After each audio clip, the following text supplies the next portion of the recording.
My name is Emma. I'm 27 years old. The garbage truck came down my street at 5:12 every Tuesday morning.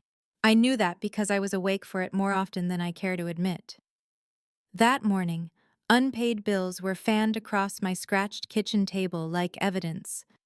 My secondhand laptop was still open, the screen washed pale blue in the dark, with 12 rejection emails stacked in my inbox. My cheap coffee maker gave one last cough, spat out a bitter inch of burnt coffee, then died with a tired hiss that sounded weirdly human. I remember just sitting there, hair twisted into a knot so tight it hurt, old college sweatshirt, bare feet on cold linoleum, shoulders up around my ears like my body had been bracing for impact so long it forgot how to come down. My phone was face down beside a Walmart receipt and an overdue utility notice. I did not need to flip it over. I already knew what was waiting there. My mother had texted at 10:43, then again at 11:18, then just after midnight. "When are you going to stop pretending and become an adult?" She liked that word. Pretending. As if all the work I was doing only counted if she respected the shape of it. My father was different. He used fewer words. He liked cleaner damage. Useless. That was his favorite. A small word. Hard little blade. Easy to throw. Easy to repeat. I lived in a one-bedroom apartment over a nail salon in Columbus, Ohio. The hallway always smelled faintly like acetone and fried food from the Chinese takeout place next door. In winter, cold air leaked through the old window frames. In summer, as the whole place held heat like a grudge, the radiator knocked, the pipes complained, the upstairs neighbor walked like every step was personal.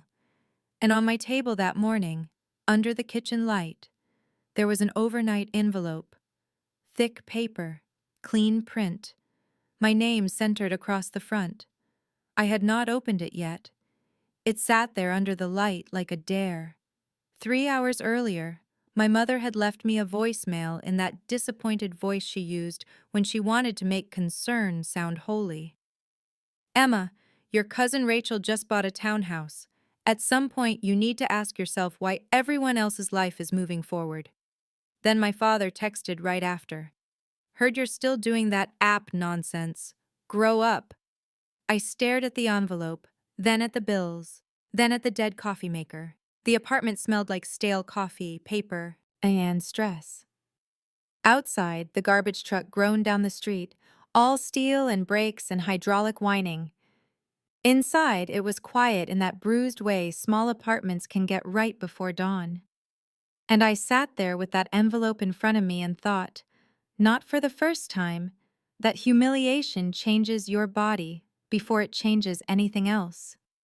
Your shoulders round, your voice gets smaller. You start smiling in advance, like a person trying to lower the cost of disappointing everyone. People talk about being underestimated, like it automatically becomes fuel. That is not always true. Sometimes it just makes hope feel embarrassing. I was never the family prodigy. That was my older brother, Nate. Nate had the polished LinkedIn page, the downtown condo, the corporate health insurance, the tailored jackets, and the fiancé with perfect teeth and tasteful sweaters, and the kind of soft, polished laugh my mother adored. At Thanksgiving, my mother passed him mashed potatoes like he had personally stabilized the economy. I was the other one, the one with side gigs, the one with freelance contracts that ended suddenly, the one who moved too often, the one whose registration renewal once went to the wrong address because I had changed apartments 3 times in 18 months and missed one line on one form and ended up spending half a day at the DMV in fluorescent misery for nothing. I was the one people described with phrases like, "still figuring things out." Still. That word can bruise harder than an insult when it gets used on you long enough.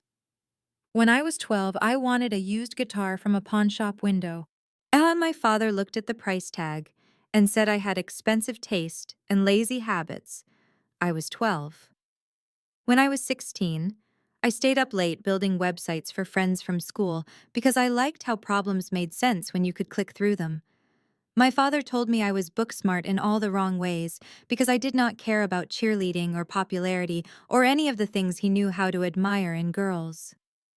When I was 22, I left a stable administrative job to join a tiny software startup for almost no salary and equity no one in my family respected. My mother laughed and said, "So you're volunteering now?" My aunt laughed too. I smiled back. I actually smiled, because smiling was safer than bleeding in public.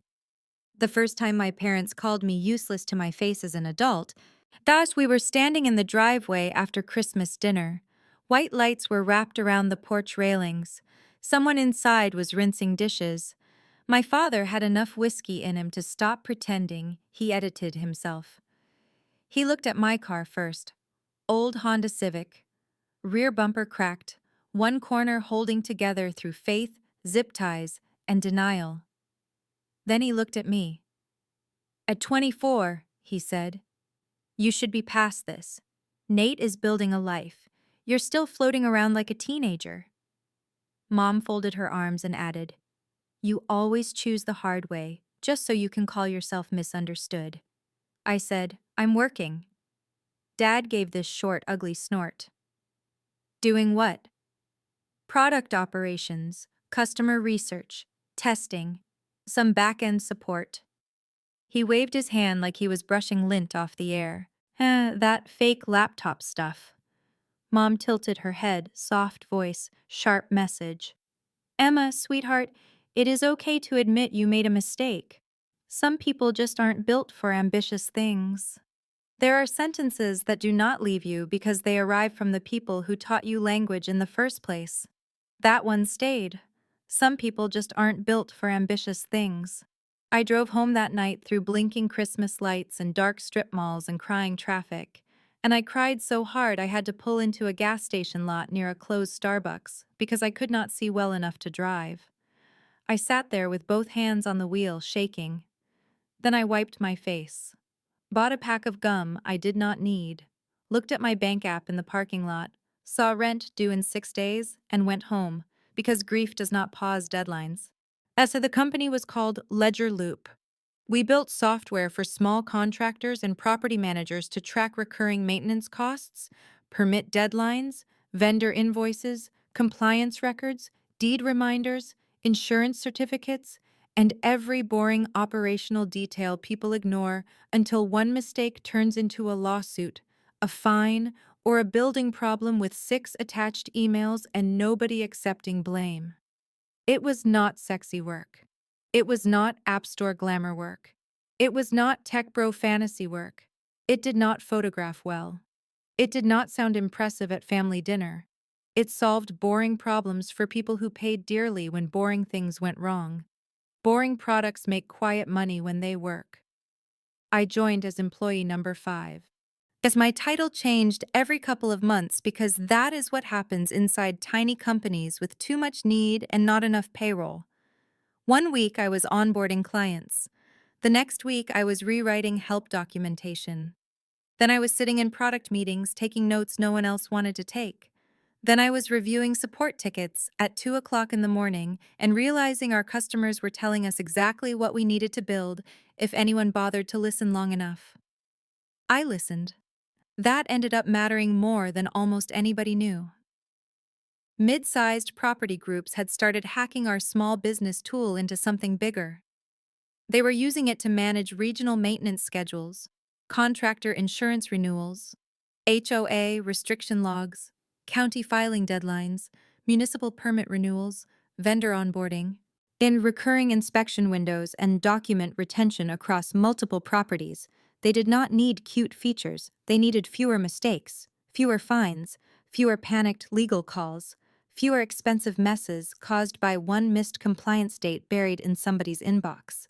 I wrote a 40-page internal memo about it in my apartment, sitting on a folding chair with one uneven leg, eating microwave noodles, building the case for a records and compliance layer. Nobody in my family would have understood even if they had cared enough to try. No one at home cared. At Easter, my mother asked me in front of cousins if I was still playing with software. Playing. She said it while arranging deviled eggs on a floral plate like this was just ordinary conversation. My Aunt Linda laughed into her iced tea. My brother asked, "Ledger Loop? Oh, is that the company paying you in monopoly money?" I said, "It's equity." He smiled in that clean, bloodless way he had when he wanted to make a cut and stay likable doing it. That's a romantic way to say maybe. Mom said, "You know, Rachel's husband works in logistics and got a real promotion, benefits, 401k, actual adults love those." Dad looked at me across the table. "Emma likes struggle. Some people get addicted to excuses. Humiliation comes in two temperatures. Sometimes it hits hot and fast, other times it lands cold and deliberate in public. The second kind lasts longer." I went to the bathroom and locked the door, just stood there. Their guest hand towels said blessed in stitched script. I remember that detail because I wanted to laugh at the irony and could not summon the energy. And I looked at myself in the mirror and saw exactly the face families use as proof when they want the story of your life to be failure. Dull skin, tired eyes, the kind of exhaustion that makes people think they're right about you.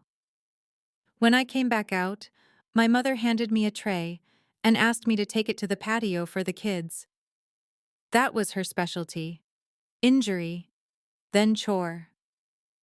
At the time, I was making $52,000 a year in a field where my college friends assumed I earned more because I sounded too tired not to. My lease had just renewed with an increase. My student loan payments had restarted. My insurance deductible looked like a joke written by someone who hated people one emergency away from collapse. I worked nights with a heating pad across my lower back and mornings with dry shampoo in my hair. So some months I sold old clothes online for grocery money.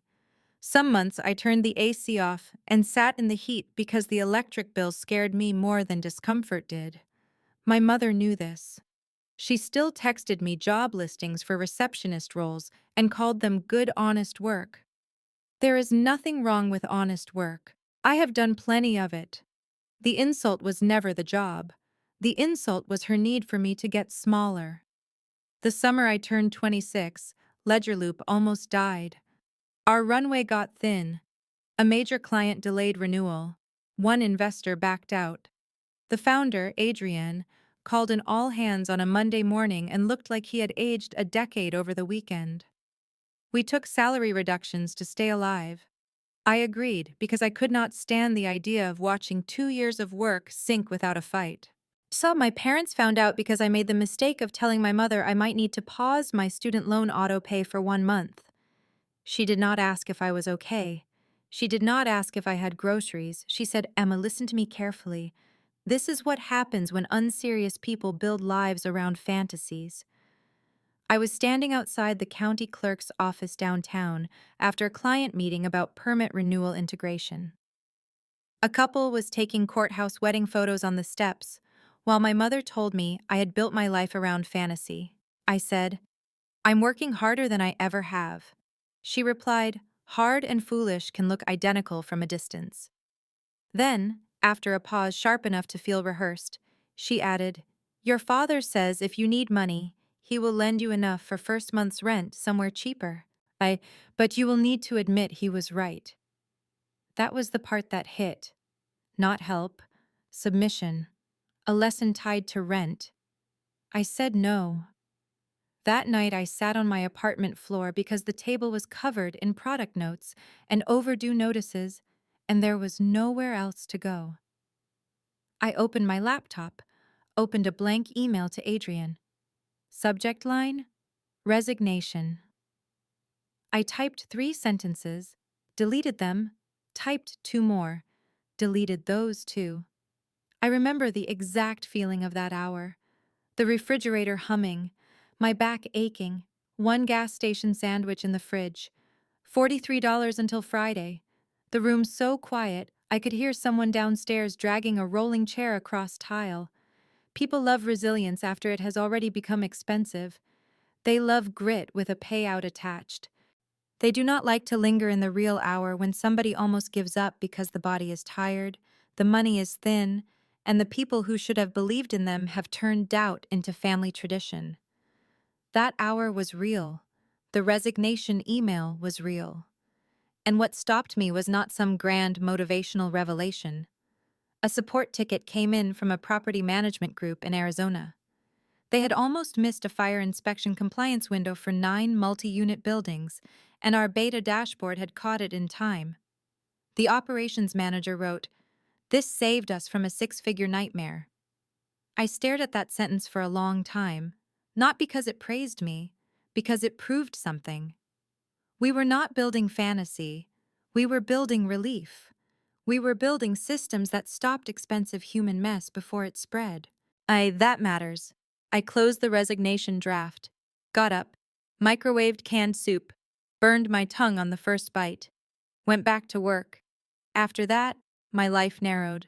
Work, cheap groceries, feature testing, client calls, documentation, troubleshooting, more work, sleep when possible. I stopped updating friends because I did not have language for a life that felt like constant triage. I skipped half the family events because I could not afford the gas, the lost time, and the emotional hangover. And when I did show up, my absence had become one more accusation. At a 4th of July barbecue at my parents' house, kids were running through a sprinkler. My uncle was burning hot dogs on the grill, country music was playing through a speaker with bad bass, and my mother asked why I was always too busy for family.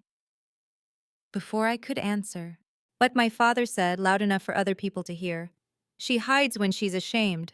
I said, "I work weekends." Dad shrugged. "Lots of people work. They still manage not to act like victims."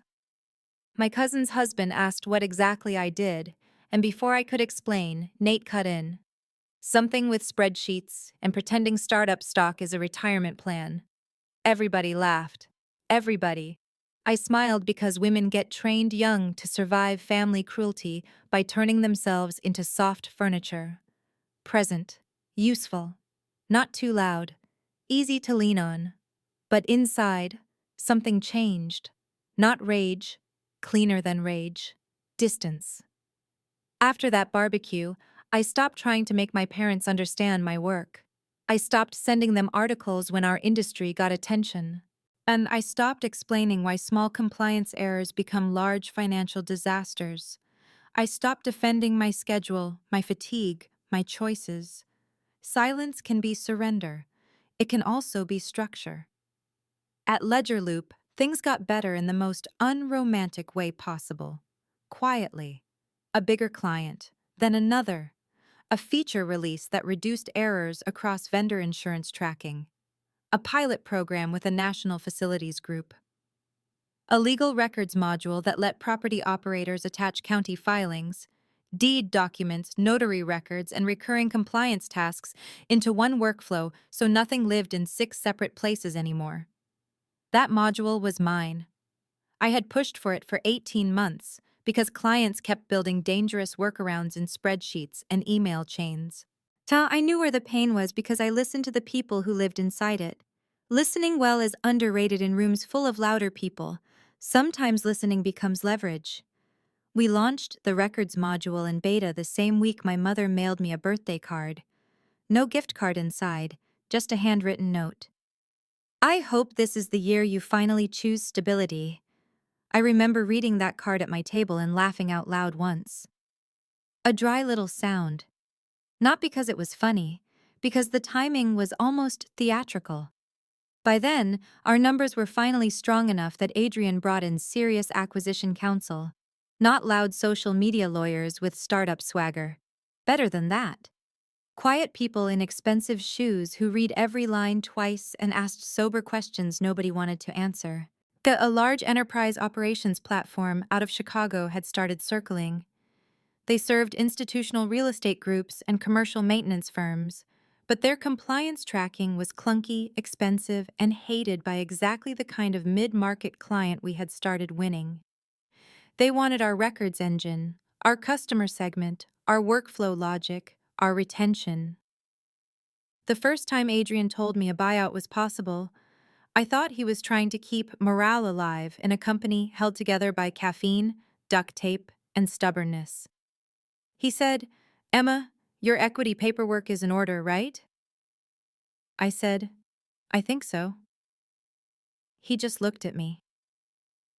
That look got me moving. I spent the next day pulling every document I had ever signed into one folder: grant letter, vesting schedule, option exercise paperwork, board notices, tax records, old amendments. I found one ugly little paperwork issue buried in a prior amendment and got 2 pages notarized at a strip mall notary next to a laundromat because the counter-signature trail was sloppy. Nothing glamorous, just administrative survival. That is how life-changing money enters some lives, not with champagne, with PDF attachments, signature blocks, identity verification. An exhausted woman in leggings at a printer hoping nothing was missed. Even then, I did not tell my parents. I had learned better than to place fragile hope in rooms where it would become entertainment. The negotiations took months. Diligence calls, technical audits, retention analyses, contract review, revenue modeling. A tense week where it looked like the buyer might walk because of a conflict involving a legacy client account. More calls. More red lines. More silence while people richer than me decided which risks they could price. I barely slept. I lived on microwave rice, protein bars, and the free bananas from the office kitchen, back when we still had enough money to pretend fruit was an employee benefit. One Tuesday, I had to choose between paying my internet bill and replacing a tire worn down close to dangerous. I put the tire on a credit card, sat in the repair shop scrolling numbers I did not understand, and told myself this was temporary in the same voice people use when they are trying not to panic in public. Then came the Thanksgiving dinner that broke something final in me. I should not have gone. I knew it while I bought the pie. I knew it while I sat in traffic near Easton with Christmas music already leaking out of storefront speakers. I knew it while I walked up their steps carrying a pecan pie and store-brand whipped topping because homemade was beyond my bandwidth that week. Dinner had barely started when my mother turned to me and asked, "So are you still at that little company?" Little. One word. Years reduced. I said yes. Dad carved turkey and said, "For how long?" "As long as it makes sense." My brother laughed. Translation: until they stop pretending her stock options are worth anything. Mom gave me that weary little smile designed to make cruelty sound maternal. "Emma, nobody is trying to hurt you. We just want you grounded in reality." I looked at her and asked, "What reality?" Dad set the knife down. The room shifted. "That you are almost 30 and have nothing solid. No house, no husband. No career path anybody can explain." The table went quiet in the ordinary way families go quiet when this kind of thing has happened enough times to feel routine. Then my mother said, "You always had so much potential. It's sad." Sad. That hurt worse than useless. I looked around that dining room, the holiday dishes stacked on the sideboard, the little paper turkey centerpiece made by someone's kid, my aunt looking very carefully at her water glass, my brother checking his phone, the rolls being passed, the normalcy of it. That was the violence. They could cut you and keep passing butter. I said very calmly, "I need to leave." My mother sighed like I was the one making a scene. On my way out, my father followed me onto the porch.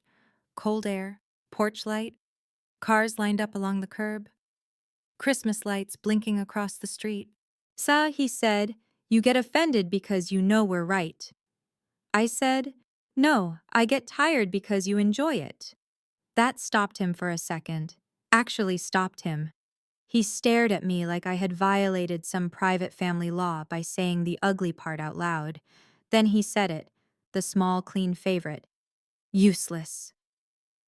I drove home under neighborhood Christmas lights and did not cry. That was new. I parked outside my building and sat in the dark with both hands in my lap and felt a stillness I had never felt before. Pain without pleading. A door shutting somewhere inside me. 3 weeks later, the deal closed. It did not happen with fanfare. It happened on a gray Monday in December, while sleet tapped against my apartment window, and my burnt-out coffee maker made the place smell like failure and old plastic. Adrian called first. Then outside counsel, then the CFO. There are numbers the mind does not accept immediately. They slide around, they refuse shape. My exercised equity, after taxes and transaction structure, came to a little over $43 million. I asked the CFO to repeat it. He did. I wrote the number on the back of a junk mail envelope because my hand needed somewhere to put the shock. 43 million plus. Then I just stared at it. $43 million. Not projected, not maybe, not one day, not if the next round goes well, not startup fairy dust, real money, wire money, transaction money. The exact thing my family had spent years calling childish, fake, unstable, selfish, embarrassing, unserious, irresponsible, and useless had become real enough to change the rest of my life before lunch. Later that week, a courier arrived with final disbursement paperwork and a ceremonial check for internal presentation photos. Oversized. Absurd. One of those giant things companies use for publicity. Adrian joked that I should keep it for spite. I almost said no. Then I thought about Thanksgiving. The porch. My father's voice. I kept it. The actual money arrived through wire instructions after layered verification, identity checks, compliance calls, bank confirmations, and enough sober administrative process to make the entire event feel unreal in the most bureaucratic way possible. A private banker called me by my first name within 48 hours. I had never had a private banker. I had barely had a cushion. The first things I paid were not glamorous. Credit card, student loans, tax reserves, professional counsel. And then I sat very still in my apartment and listened to the refrigerator hum because my body did not know how to hold that much reversal all at once. People imagine sudden money feels like pure joy. It can. It can also feel like delayed oxygen after years in a cramped room. I thought I would feel healed. Instead, I felt clear. Clear that my work had been real. Clear that my struggle had been real. Clear that my discipline had been real. Clear that none of those things had ever been granted dignity in my parents' eyes until the number got large enough to impress strangers. News spread faster than I would have believed possible, not because I announced it, because acquisitions leave tracks. LinkedIn posts, industry press, local business blogs, deal summaries, screenshots. A former classmate messaged me, "Is this you?" with 3 question marks and a Columbus Business Journal screenshot. Another old friend sent champagne emojis. Someone I had not heard from in 4 years asked if I was free to catch up. Then my mother called. I watched it ring. Did not move. Then she texted, "Call me." Then another, "Now." Then, "Emma, I just saw an article and I'm confused." Confused. I let that word sit for 20 minutes before I called her back. She answered on the first ring, breathless. "Emma," she said, "why am I hearing from other people that your company sold?" I said, "Because it sold." Silence. But not honest silence. Not the kind made of feeling. This was calculating silence, a shuffle, a rearranging. Then she laughed, light, disbelieving, performative. "Oh my God, you did it. I always said you were smart."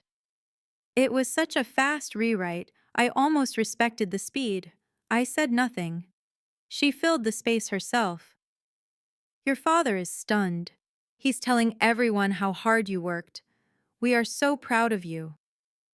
We. Proud. People love those words when success becomes public enough to borrow. I said, "Mom, last Thanksgiving Dad called me useless on the porch." A sharp inhale. "Emma, that is not what he meant." "He meant it exactly. You know how your father talks." "Yes," I said. That's the problem. She switched angles. Families say things. It was concern. We worried about your security. We just wanted stability for you. Concern that humiliates is not concern. It is control dressed for church. By evening, my father called too. Then Nate, then Aunt Linda, then cousins, and then people who had not cared in years. My phone looked like emergency weather alerts. My brother texted, "Holy hell, dinner at my place this weekend? We should celebrate." The same brother who had called my equity monopoly money. My aunt posted on Facebook before I had spoken to half the people in my actual life. So proud of our brilliant Emma. Hard work always pays off. She attached a childhood photo of me in a school play as if she had been curating my rise all along. My mother changed her profile picture to a Christmas photo of us from 5 years earlier. There is an insult inside sudden affection. Once you see it, you cannot unsee it. 2 days later, I got invited to Sunday lunch at my parents' house. My mother used the phrase family time 3 times in one voicemail and once more in a text with a red heart emoji she had never once used with me before. I almost declined. Then I realized something. I did not want distance yet. I wanted witness. So I went. I did not arrive in anything flashy. Old jeans, black coat, hair down, no designer signals, no revenge costume transformation. I drove the same Honda because I had not replaced it yet, and because some part of me wanted the continuity of the image. Same daughter, different balance sheet. Let them sit with that. My mother opened the door with tears already in her eyes. Actual tears. She hugged me too tightly and said, "My girl. My girl." 3 weeks earlier, I had been an embarrassment. Now I was possessive language.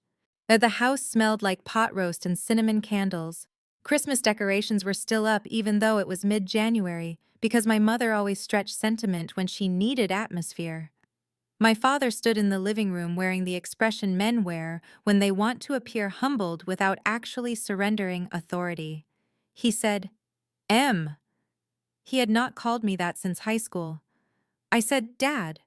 Nate was there too with his fiancée, Aunt Linda. 2 cousins who had apparently drifted over because news that size attracts blood relation, the way bad weather draws people to windows. My mother had set out the nice dishes. She had bought a cake. A cake. For the daughter she had recently advised to choose stability. We sat. For the first 10 minutes they performed warmth. How's your apartment? How's your health? Oh, what are your plans? What was the process like? What's next? What a journey. How proud we are. My father used the phrase "we always knew you had grit" while passing the green beans. I looked at his hands while he said it. The same hands that had pointed at my life like it was a cautionary tale. Then my mother made the mistake that ended the performance.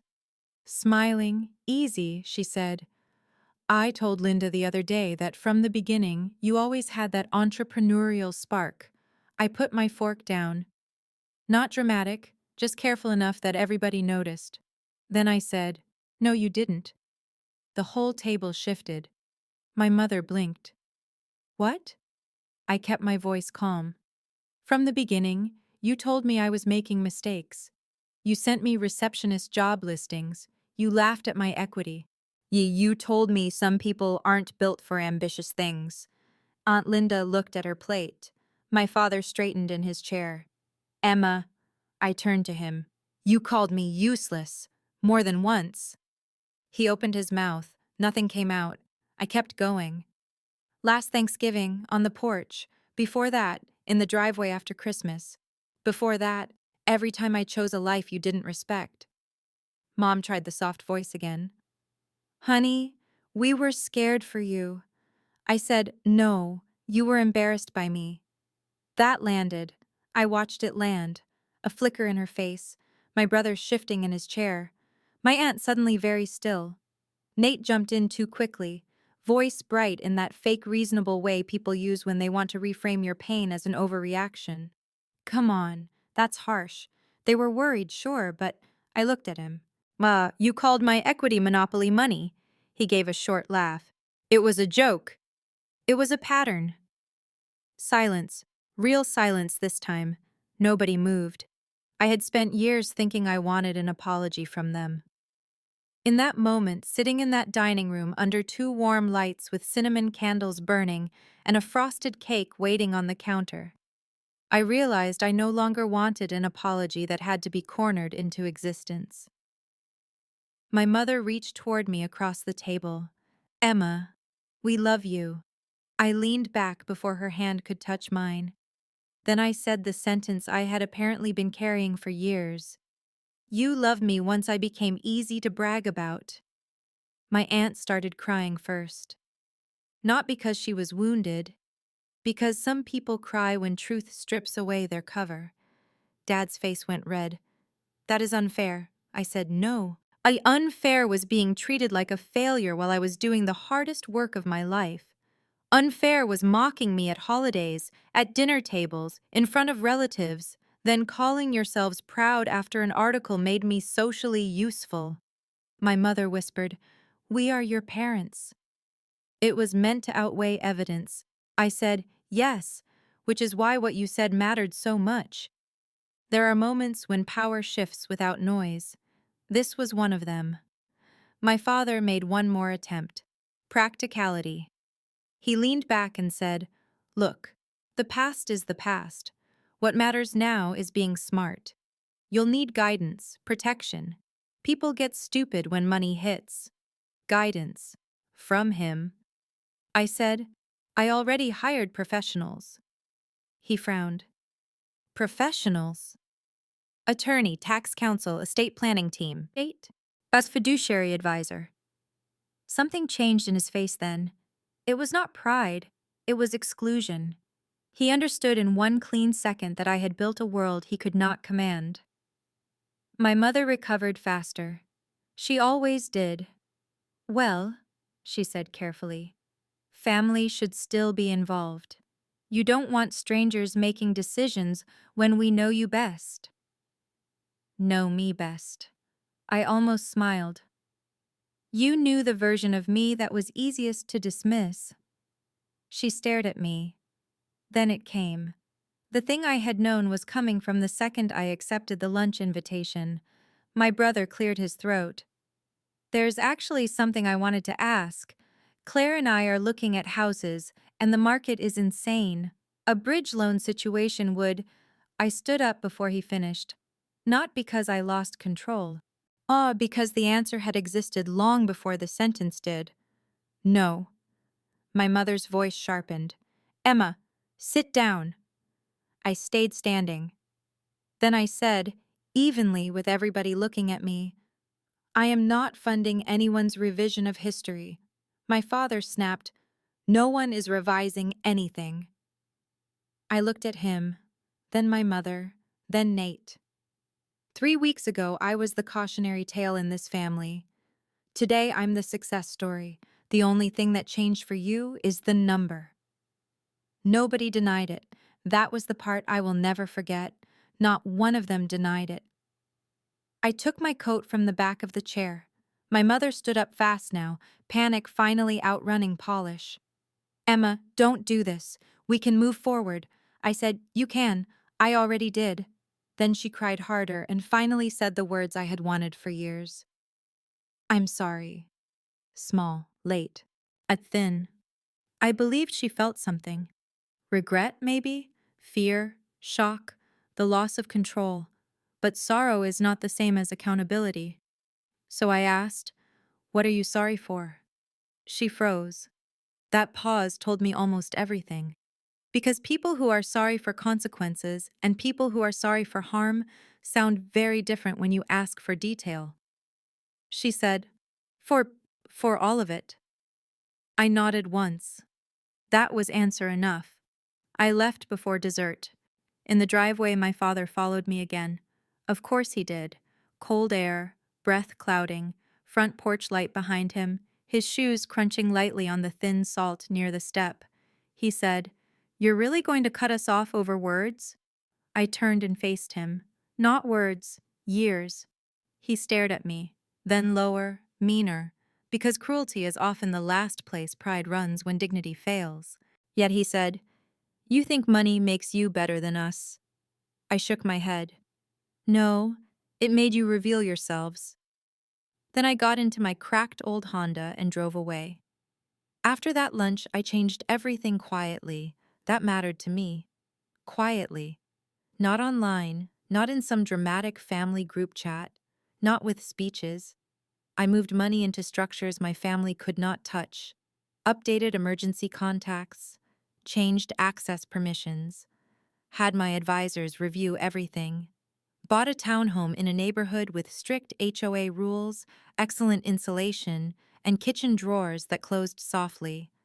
Paid cash for a new car but kept the Honda for a while because I was not ready to let go of the girl who had survived inside it. I also sent one formal email, not cruel, not public, not emotional, to my parents and my brother.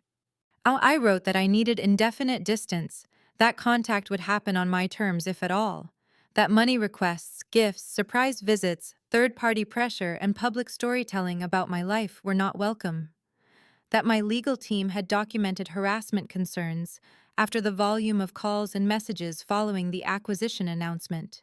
It was not a threat. It was a boundary in adult language. I revised one line 6 times before sending it. You do not get to participate in the life you spent years diminishing. Then I blocked numbers. Not forever. Just long enough to hear my own thoughts without them arriving already defended. There were aftershocks. Of course there were. My aunt called from unknown numbers twice. My cousin sent me a message about forgiveness and keeping family first. Then my mother mailed me a letter with no return address. I did not open it myself. I had my assistant scan it later.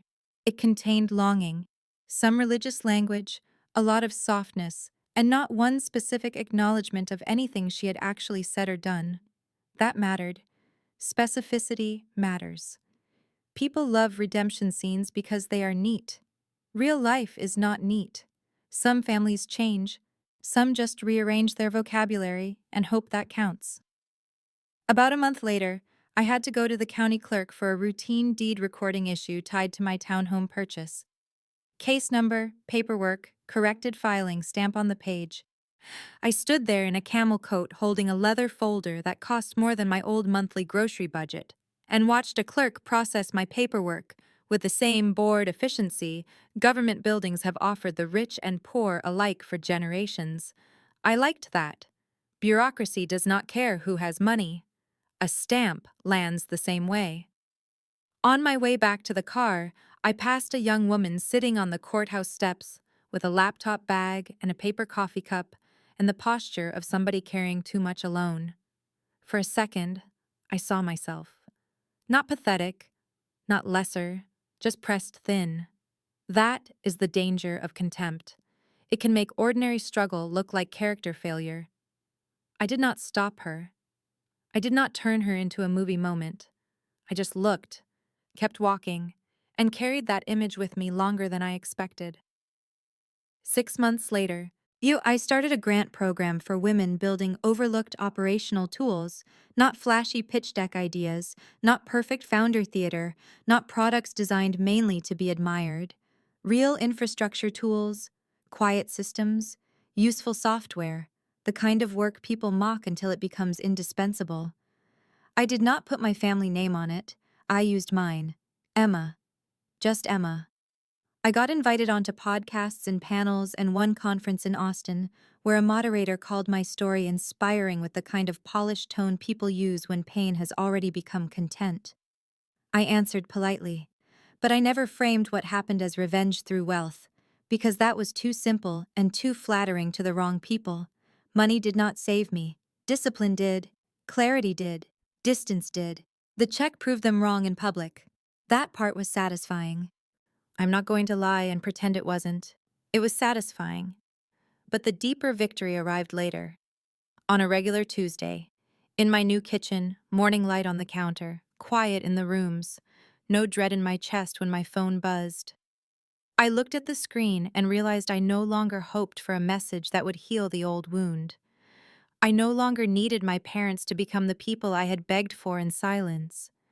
That was the real shift. Some doors close with a slam, others close so softly you only notice because the draft stops. The biggest lie I grew up with was this: that love had to be earned by becoming impressive enough for difficult people to stop withholding it. That lie can shape an entire life. It can make you overwork, over-explain, overshare, overstay. It can make you hand your dignity to people who only recognize it once strangers applaud.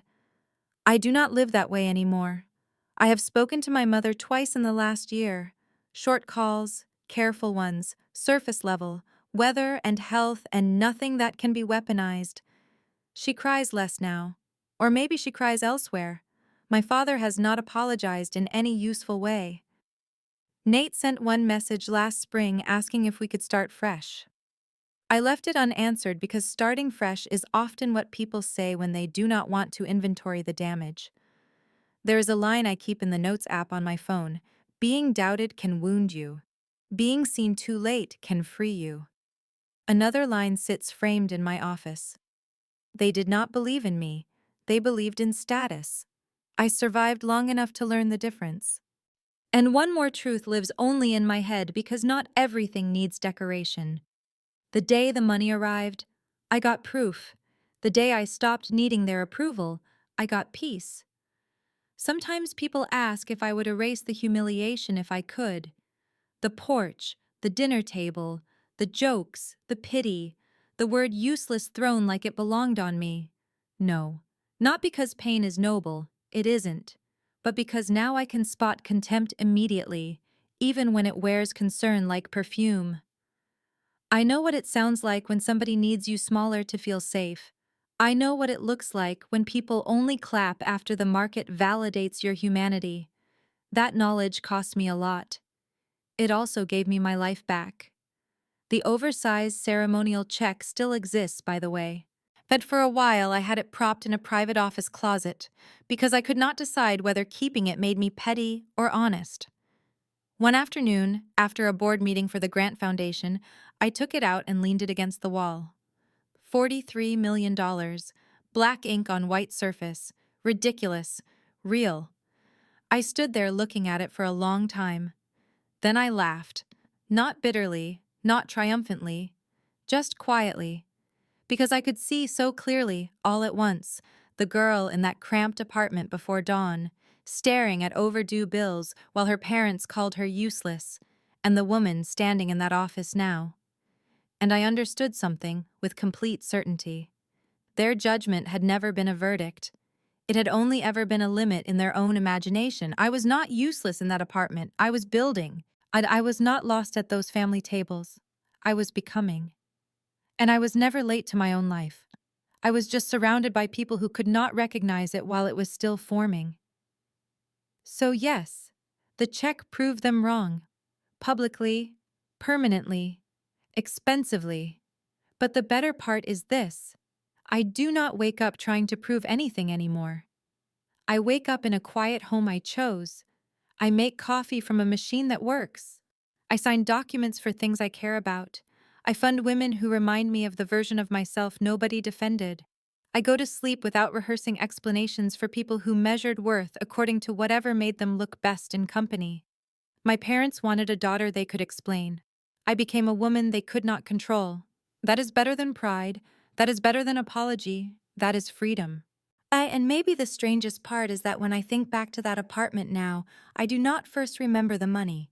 I remember the envelope, still unopened on the table, bills spread around it, burnt coffee in the pot, garbage truck outside, phone face down, my mother's texts waiting, my father's little words still echoing. Useless. And I remember the version of me sitting there, tired and scared and humiliated and not yet aware that everything was about to change. Not because luck had finally arrived, not because my family was going to become kinder, not because the world suddenly turned fair. It changed because the work had already been real before anybody respected it. That part matters. It matters more than the number, because the number is what made the world look. The work is what made the number possible. And if there is anything worth saying at the end of all this, it is probably this. There are people who will misread your unfinished life as failure. Let them. There are people who will call your discipline delusion right up until the outcome gets expensive enough to make them quiet. Let them. There are people who will only soften toward you once success becomes socially convenient. See that clearly, then act accordingly. You do not owe access to everyone who suddenly understands your value once it comes with headlines. You do not owe intimacy to people who needed proof bigger than your effort. You do not owe your future to the people who made your becoming feel embarrassing while it was still happening. The truth is, the check was never the point. It was the witness, the loud public witness. The thing that made denial look stupid in daylight.